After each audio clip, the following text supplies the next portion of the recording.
Paul, we're going to go to you first. I'm looking to set up a venture with my wife of buying large properties and splitting them into 2 or 3 flats for resale. Perhaps 3-storey Georgian townhouses into 3 apartments. We'd appreciate some guidance on how to finance these deals and the necessary conversion work. Also, how should we structure it if this is a business? Well, okay. I know that's music to your ears. You want to hear it's a business. Yeah, well, it's good they've described it in that way. So far as answering all of those questions in depth, you know, we're going to have to extend this show by about 5 hours. But you know, give a very brief.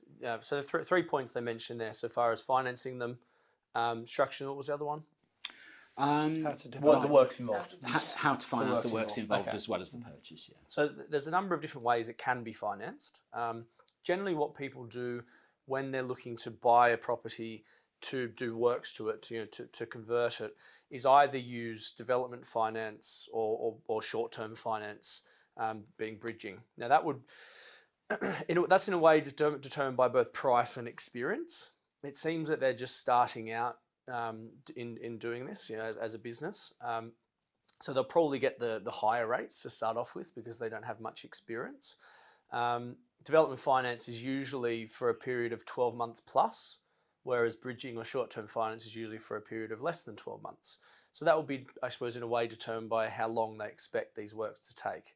They'd obviously need, unless they do have experience in the works themselves or at least managing the works, they need to speak with someone who does have experience in that and get their advice on each and every project they're considering or each and every deal they're thinking of doing, to give them a clear understanding of those things. And you know, always overestimate them, and sort of don't get caught up in, you know, your own hubris, I suppose.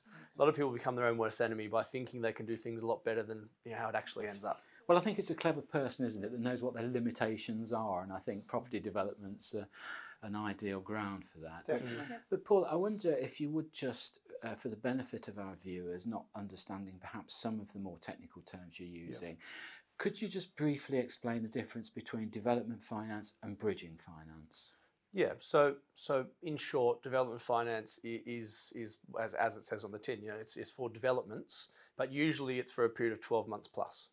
And usually it's targeted at people that consider themselves developers, you know, people with experience, I suppose. So it'd be for the life of the development under construction? For the life of the development, ideally.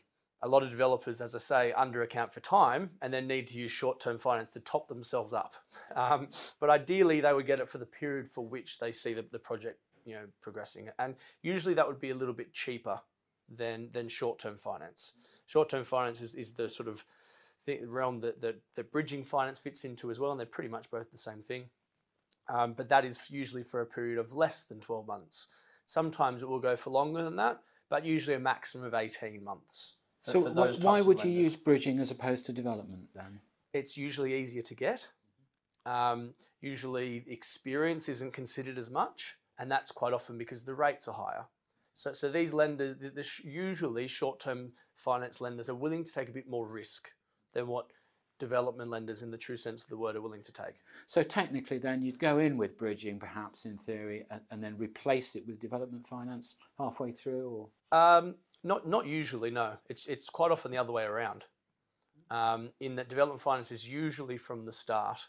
It probably can work both ways, but it's more about what's available to you given your profile, I suppose. But to give a bit of an idea on rates, usually development finance is somewhere between 7 and 12% per annum, whereas bridging finance is quite often between 1 and 2% per month. Okay. Ouch. Ouch, yes.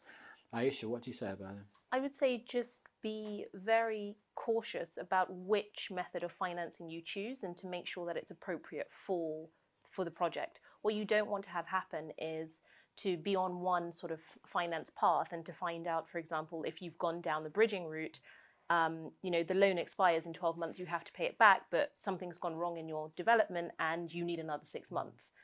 That's a very, very uncomfortable position to be in. And presumably they'd be quite ruthless about the rates for extending. You don't want to be on a loan that's sort of in default, because typically what happens is it does ratchet up, and it ratchets up quite a lot.